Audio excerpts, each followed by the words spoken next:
sol, tu es dans le sol. Fais confiance en tes pieds. Voilà, tranquillise les genoux. Tranquillise les genoux.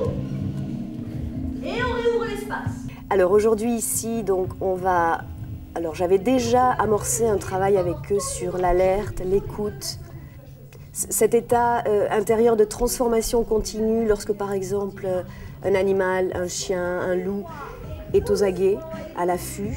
Donc qu'est-ce qui se passe au niveau de l'audition, de la vue? Qu'est-ce qui se passe au niveau viscéral?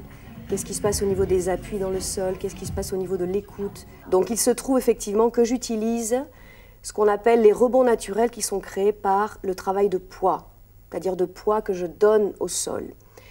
Alors effectivement, il y a des lignes directrices dans le corps que j'utilise et qu'au moment où je lâche, donc je fais un travail de mouvement respiratoire en même temps, au moment où je lâche, il suffit que je repousse légèrement le sol sur l'inspiration suivante pour qu'un rebond naturel se produise. C'est la même chose si je lâche un bras et que je le connecte par exemple avec le bassin. Mais voilà, je cherche vraiment les rebonds naturels et je cherche aussi la manière la plus naturelle possible pour chacun de se mouvoir. Tu vois, quand tu vas, on dit on est à gauche, donc c'est... Moi, je connecte toujours le mouvement respiratoire et le mouvement du corps dans l'espace. C'est-à-dire que dès que je vais avoir besoin de poids, de donner du poids, donc par exemple juste avant un rebond naturel, ce dont on parlait tout à l'heure, je vais demander à la personne d'expirer.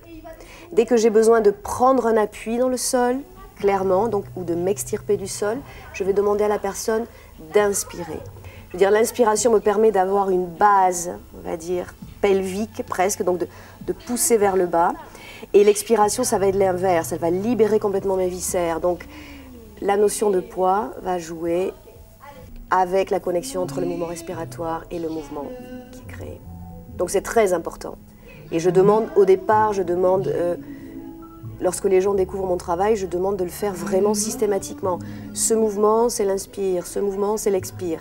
Et ensuite, évidemment, ça passe en automatisme. Naturellement, le corps va trouver, ah ben là, moi ça me correspond mieux d'expirer et puis de reprendre un début d'inspiration, etc. Chacun va y trouver. Et expire, tu es parti vers le sol. Utilise les mains, il n'y a pas de force musculaire ni dans le dos. Il y a des appuis simplement qui travaillent, les mains et les pieds.